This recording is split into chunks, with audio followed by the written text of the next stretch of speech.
Welcome to the Mr. Maple Show. I'm Matt. And I'm Tim, and today we're bringing you a walkthrough of an amazing garden by one of our good friends, Tom and Evelyn Cox. We're here at the Cox Arboretum. Make sure you like, subscribe, and share. Guys, this is a legendary arboretum for conifers, maples, and so much more. We're really excited to be bringing this to you on the Mr. Maple Show. Get excited. I think this is going to be an amazing arboretum tour.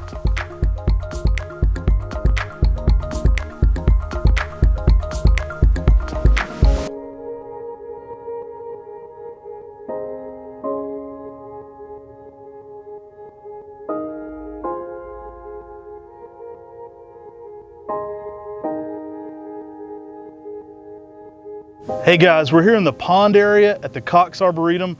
There's some amazing metasequoias and some giant taxodiums around this area. They've really filled out this area since I've been here last time, and it's really looking nice. Yeah, love this place. Definitely some really nice large dawn redwoods. I mean, this big ogon we've got back here behind us is a testament to one of these just amazing plants that really has some nice age to it. Let's go around here and check out some of these other plants this way.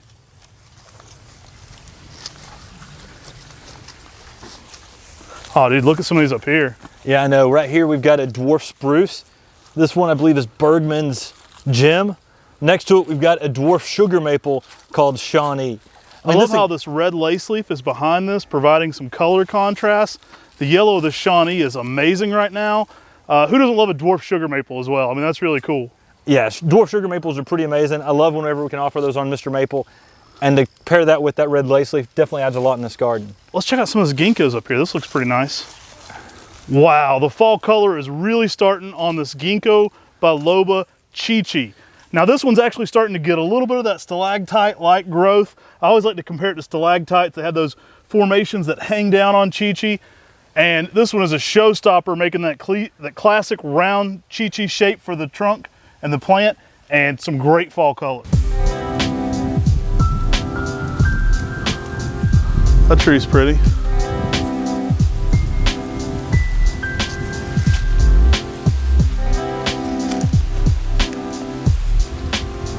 Wow, this area is beautiful.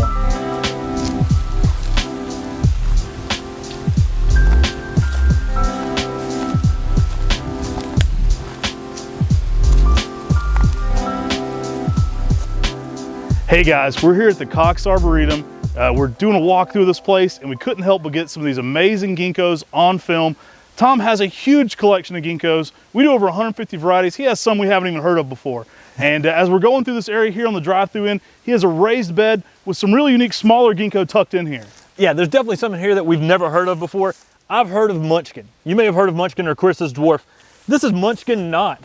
So I'm gonna have to ask Tom about that. It's not Munchkin. It's not Munchkin. Back here we've got Chi-Chi. We offer that all the time on Mr. Maple. Love that plant. It really gets some really nice protrusions, almost stalactites that hang off that plant as it ages. This one's not quite getting it yet, but this is definitely the more dwarf compact version of Chi-Chi.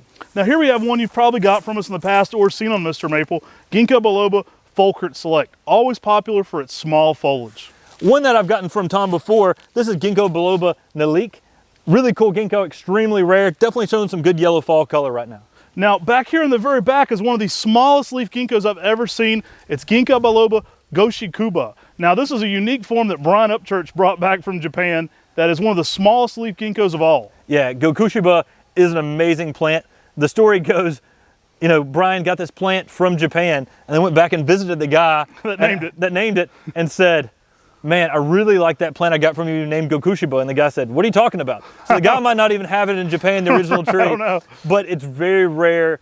And we offer it from time to time on Mr. Maple, but it's extremely rare and a really small foliage. I actually got my original one from Brian Upchurch when we bought it at Highland Creek Nursery, and then shared one here with Tom. And then next up, we've got Ginkgo biloba Columbus Deaf. We've offered this before. It's been a while. We'll have to get this available again. This is a witch's broom that was found at the Columbus School of the Deaf, and they introduced it and they called it Columbus Deaf.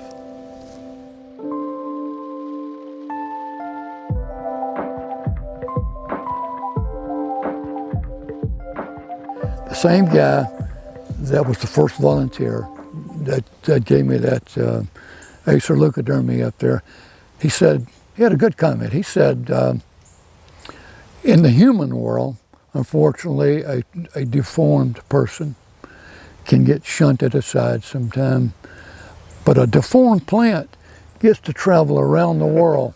Everybody embraces it and loves it and wants it. So that plants on purpose, they deform themselves so they get to travel and see places. Yeah, I love that. That's awesome. Yeah. You have such a really interesting collection of Cryptomeria here. I don't know if there's one place I've ever stood where you can compare so many different forms. It's, well, you can kill a pine here, you can kill a lot of plants, but it's tough to kill a Cryptomeria. And that tallest one up there, that's a name you might remember, Tar Heel. That's Tar Heel Blue. Yeah. And Sangu, or Sangu Kaku here in the front. Not Sangu Kaku, second. Yes, Second. sir. Yeah, Second. And the word Sugi is actually, Sugi means... Cryptomeria. Yeah. We run into that all the time when we go over to Japan. We start realizing that certain things like Yokame, that just means Storia. We start to realize... Oh, we got that cultivar Yokame. Oh, yeah, we got that one. Oh, yeah, we got that one. We got lots of that one. That just means... That just, and you'll start to realize that certain names that we bring over from Japan thinking that that's the cultivar name, it's really just the species name, and they never put a cultivar name on the plant. So, pretty fun. Absolutely. We're just talking. So, Matt, I just want you to pay attention to that one right there. It's called, it came out of New Zealand, Beaumont's Dwarf. Okay. But boy, everybody sees that wants it. Oh, I can see why. I'm just saying to you guys, hint, that you might at some point, and I can mail you stuff if you don't have to come down. No, We'll swing back. We're going to be doing a lot more propagation and rooted cuttings this year for sure. As we're starting to get a grip back on how big the nursery's grown, we're able to focus more on production and doing some unique things again, which is awesome. You ready to move? Oh, Yes, you sir, want to yeah, wait on? We could head on up. We'll follow you. You've got the lay of the land here better than us. Oh, well, I reckon I do. There's another Cryptomeria. Again, people like to come and touch that one. Spiralida falcata. Someone just invite that touch. You got to touch some plants. See, That's exactly right. interact with them. So, new Sequoia guy that was moving out to Colorado from Macon, Georgia, invited me down and dug that up for me and sent it home with me. Very nice. This Delcova is pretty hard to beat, and notice the bark on that. Just great tree. I've actually got some grafts off that Columbus Deaf from you before. Oh, really? Okay. Yes, sir. You'd offered me that one many years ago. Notice this Green Cascade Oh, I love that plant. That is such a cool plant. And Tony Avent talks about this one making its own fort for kids. You put this one out and it just makes a playhouse on its own. There you go. My favorite genus of conifer right here. That's just what I was going to ask, as if this was that plant that you were talking about last night. Yeah, the one in the back is my favorite of the two. Oh, it's a gorgeous specimen. But both of them are really both nice. of them, isn't that beautiful? It just has a sheen to it, doesn't it? I mean, it really lights up the garden. It does. It had this curtain of foliage. It's a little bit sticky, but you know, it's not for the faint of heart. There's no cultivars of this, but Yeah. the genetics in these, we've got 4 of them. There is a mainland form from mainland China. Then these are from Taiwan. But It must be fairly shade tolerant too, as much as it's not thinning out on the lower. And branching. what's the It's still common really what's the thick. common name for this? Taiwania or coffin Coffin. coffin tree. That's Because a lot they of use coffins are it, made. they made coffins from this, the wealthy who can afford it. Wow. It's so unique that the branches are horizontal, the needles are cascading downward, Yeah. and it just it's got a real pleasant kind of silvery green color to it. It does, and notice that you don't see a lot of dead in this. Yeah, that's what I was really noting is, you know, for as much shade as this plant receives, it's really holding a lot of foliage well. It is. So again, I'll go back to what I'm saying. Any plant can look good in the spring. How does it look after it's gone through a summer down here in the southeast?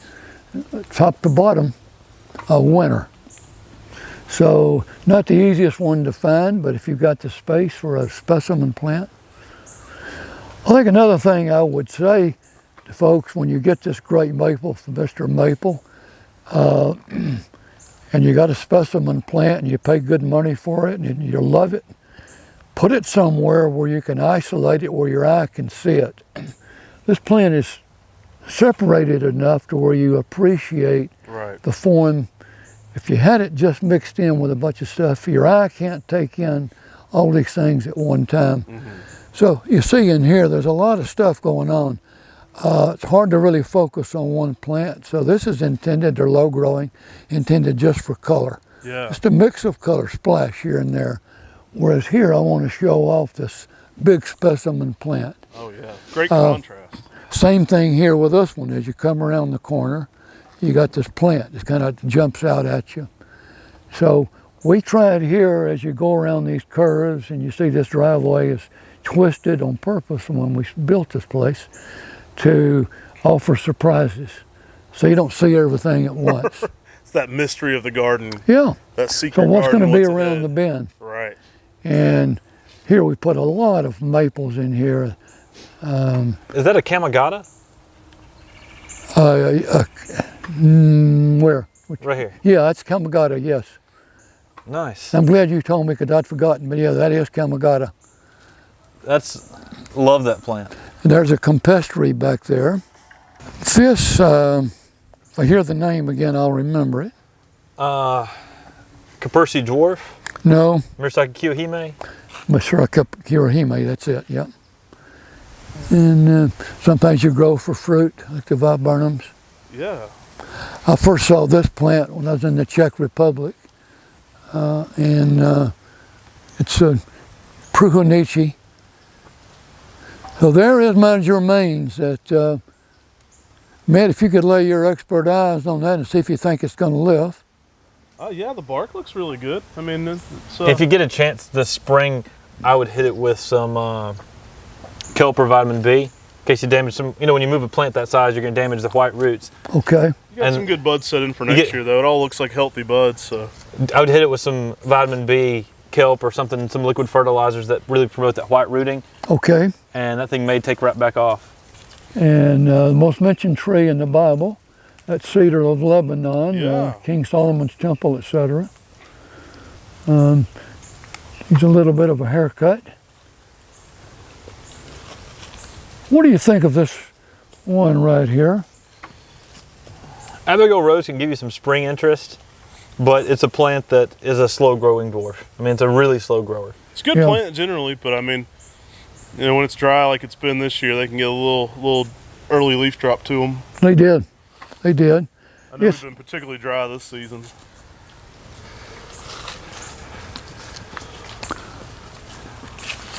Is this Daweswood Tawny Fleece? Boy, you're good. Actually, that came from you. I remember, we got that from the Cox Arboretum, and I think you were pretty quick on the spot to be like, this is one I need.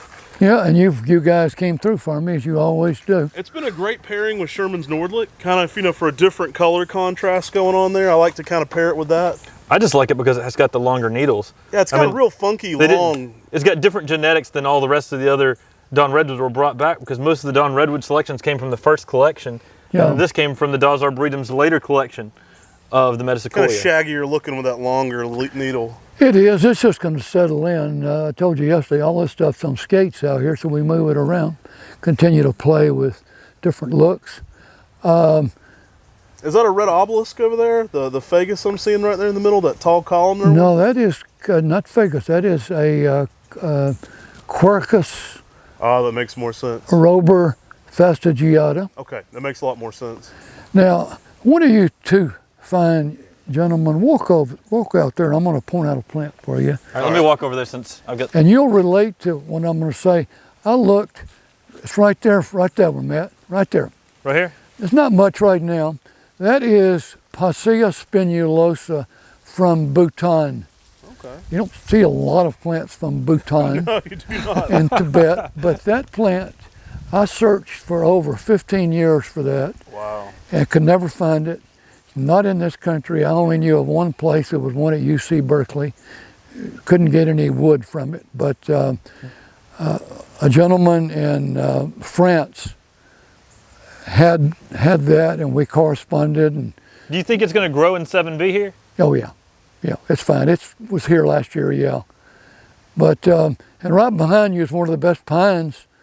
If you're going to grow a pine, Stow-pillar? MrMaple, this is Stow-pillar. Stow-pillar, yeah. Did you move this one from up there, or this is another one? That's another one. Love I Stow-pillar. originally saw this at your place many years ago and have since offered it because I liked it so much here. Oh, you do offer it? Yes, sir. From time to time, yeah. We're currently sold out, but it's one that we try to make available as much as we can because it's a good plant. I mean, just that narrow shape on Stow-pillar, so many people can use that in their garden now. I saw that and green penguin probably 10 years ago when traveling to SFA. I stopped in and visited you, and I've since offered both several times because I liked them in your garden so much. Yeah, that's the just straight English oak.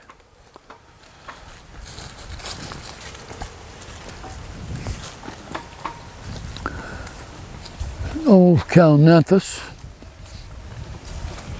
There's another plant up here from you guys, Yadkin creeper. Oh, nice, yeah. I'm actually trying to get that one back into production more again. We need to be offering it more. It's a great retussis. It's tough. I've been trying to spread it around and make it more popular. Well, I'm going to help you. I'm going to show it to you in just a minute. Isn't this a wonderful plant? Oh, I love Lustgarten.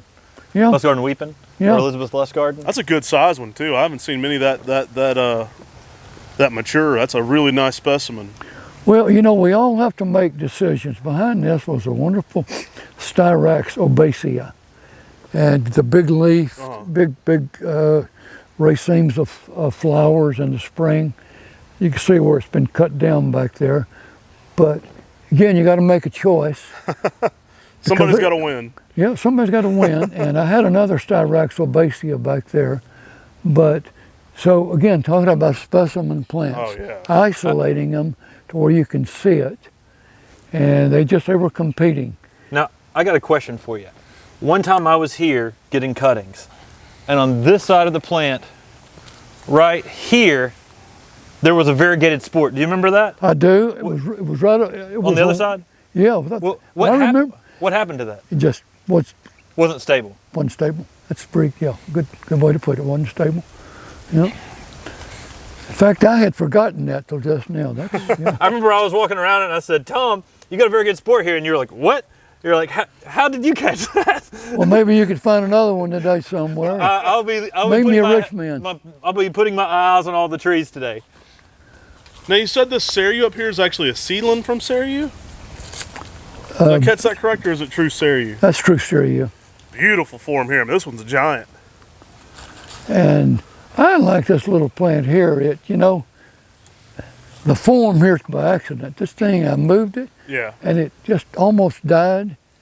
And so what you see, I didn't prune this to look this way. How long have you had Treps pygmy here? Probably 10 years, Nice. How big was it whenever? little thing.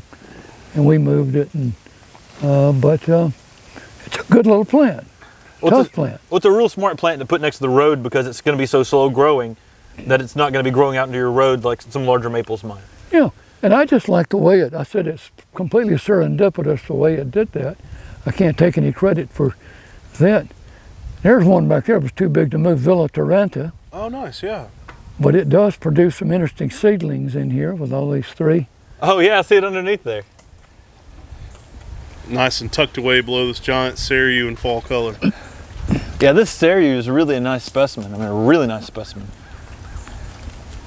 This is one of the few Japanese maple cultivars we actually saw temples in Japan using in their temple because they were using this right along the waterway at some of the temples. Oh, really? Yeah. Well, I can see how that would be used. Yeah. Do you sell much of this? Oh, yeah, Jiro Shidari is always popular. Jiro Shidari or Pevetine, we sell both. Do you? Yeah, Pevetine. Vergelt visited us. I don't know if he got by your place. He did. He spent a couple of nights here. Yeah, really nice guy. So that, you guys keep me honest, is that about as large as you'll see down in the south of Agricium? Oh my gosh, for sure. I don't know if I've seen a bigger specimen of Agricium here in the south. Yeah, I love Ace Agricium for what it does, but that has definitely got some good height to it and some good size. They're very slow to get growing. They are. So, here. so people have to first realize that they can grow Ace Agricium in the south to Right. then plant them. And I'm guessing you're one of the people who planted them earlier on than a lot of other people. Yeah, we were an early adopter of that, but I got to say, there's maybe 20 plants out of 4,000 that there's a common theme. People continually comment on it, or they're drawn to it.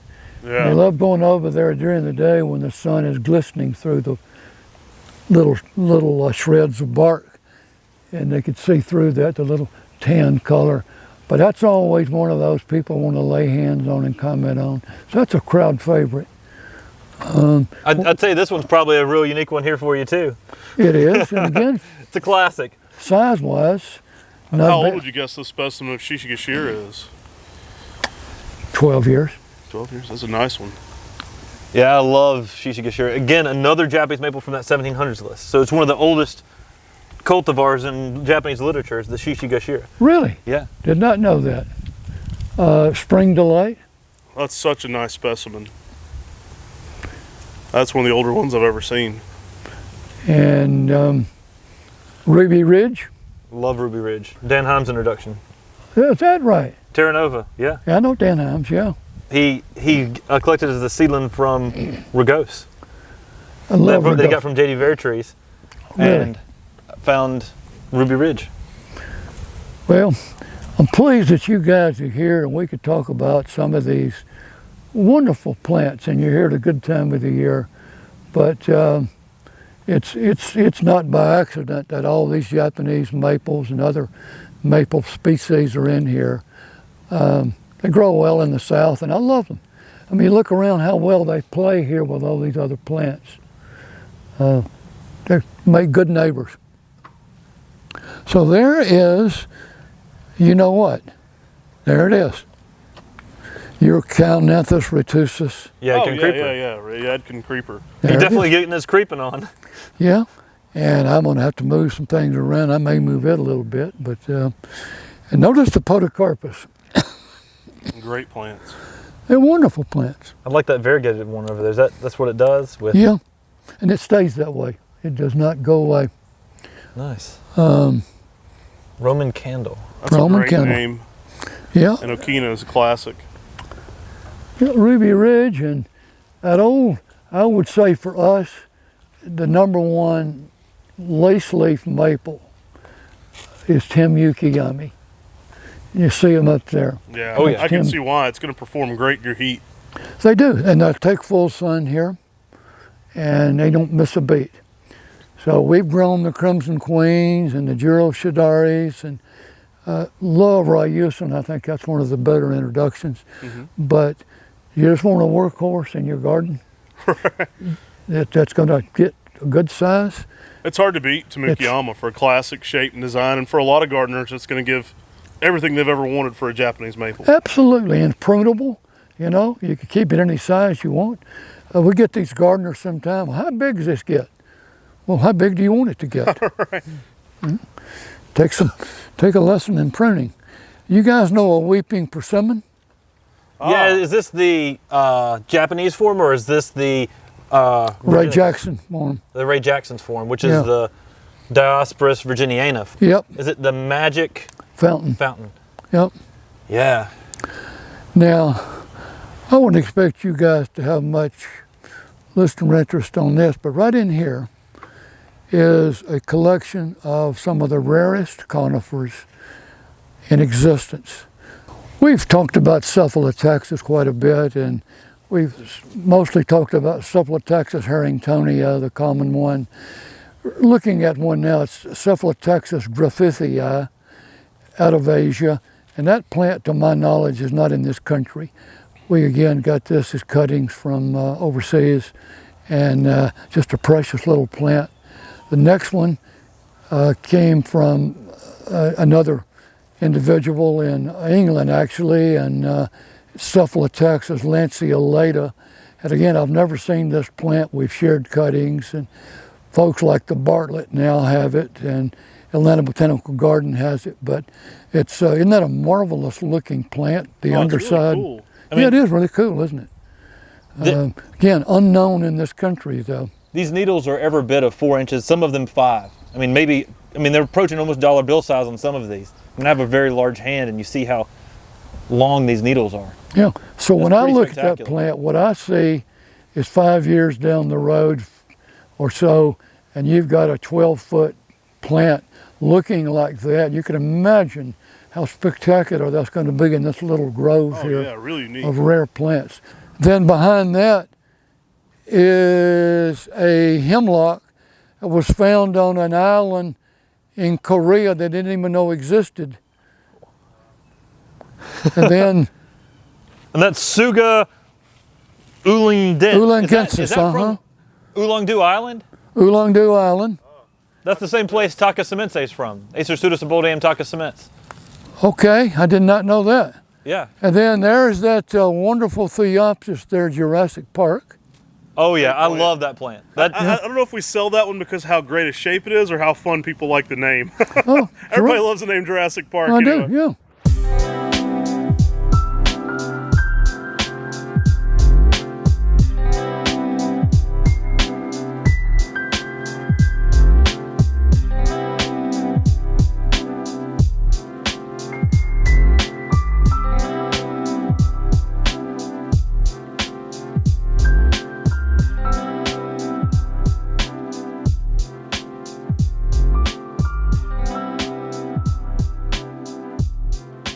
What an awesome garden through here. I'm so honored to get to come through here and tour this with Tom. What an amazing collection of plants. I mean, he's spent a lifetime collecting some of the rarest plants on the planet and getting them all here in one garden, especially the conifer species. I think it's really unrivaled. I like how he took the geeky side of conifer species, paired it with Japanese maples, and just put together this amazing gardens that, I mean, anybody can enjoy. You don't have to be a plant geek to enjoy this arboretum. When you see something like Green Cascade over here in fall color, paired well with a nice rare conifer in the background, like that Taiwanensis, I mean, it just makes the arboretum, the gardens, something that's really special. I'll tell you, I've been plant geeking out though. I see a lot of plants that I'm not offering at Mr. Maple that I need to start offering. I think he opened us up some new things today. I saw a couple things that, I probably hadn't thought about before that maybe I kind of want to do a couple more, get into production at our nursery soon. Yeah, that is for sure. There's such a cool assortment of plants here at Cox Arboretum and Gardens. I think we picked the right time too. We got some really good fall colors coming through. I mean, some of these yellows from the Katsura trees to some of the reds of these Acer japonicums up here at the gate. Oh man, there's just so much color going on. Tom has an amazing assortment of ginkgos here. We're definitely gonna be dropping some different individual ginkgo content related to some of these nice specimens he has here. I think we gotta do some cultivar highlights on a few of those. These are some ones we'll definitely wanna get on camera and talk a little bit longer about. I think we're gonna have to do a cultivar highlight, some top fives from this arboretum. I mean, there's so much fun stuff to really hit up here that, I mean, the fall color and everything is perfect too. Yeah, I mean, this place is amazing right now. I've been here many times. It's definitely changed a lot since my last visit. And it's different every time we visit it. I mean, we visit a lot of times in spring, we visit this a lot of times in summer for cuttings, and visit this a lot of time in winter. And seeing this place in the fall just brings a whole new aspect to this garden. Guys, this has been an amazing garden, from the rare conifers to the herbaceous plants to the flowering plants to the conifer species to the Japanese maples. The Cox Arboretum has it all. We visited this in the perfect time. The fall color here is outstanding right now in late October. I think this was the perfect time to come visit and do this video. Yeah. We nailed it on the timing of shooting the Cox Arboretum and Gardens. Love this place. Tom, he's such a wealth of knowledge. Oh, he is. I mean, Tom, he's no slouch on camera. He's got tons to tell you about every single plant in here. He's so knowledgeable. Tom knows his stuff, and he loves spreading that knowledge around and sharing it. And I can't help but just sit back and be a plant geek and listen to him and just soak in everything he has to say. There's a lot I have to learn about conifer species, and there's really no better place to do it than here at the Cox Arboretum. Yeah, I know. If you're into conifers and you're in the South, this is such an amazing place to come check out what conifers do well here, how they're grown, and really rare conifers that you see nowhere else in the world. I mean, some of these plants, like he's talking about, there's only 3 in the wild of like the Abies benchoensis. Right. I mean, it's so amazing that there are so many rare plants here that you won't see anywhere else. But then there's also just some amazing plants to sit in there and complement and make this a real garden. Hey guys, be looking for our podcast. We do an individual interview with Tom Cox. We do a deep dive.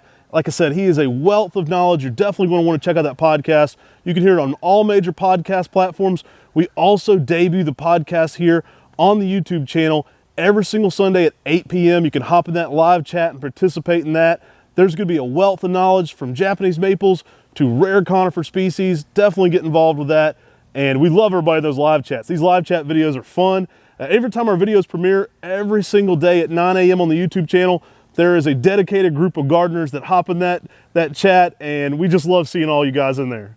We really hope you've enjoyed this walkthrough of the gardens at Cox Arboretum. It's one of the things that we love, and I'm sure you'll love it too. And I hope you've enjoyed some of the insider information that Tom gave us as we're going through the gardens. For sure. Thanks so much for tuning in. Definitely sign up for our 10 at 10 emails. We're always adding new stuff there. Hey, maybe he's inspired us to add some new conifer species to some of those upcoming 10 at 10s. We hope you'll be a part of that. Take care. God bless. And have a great day.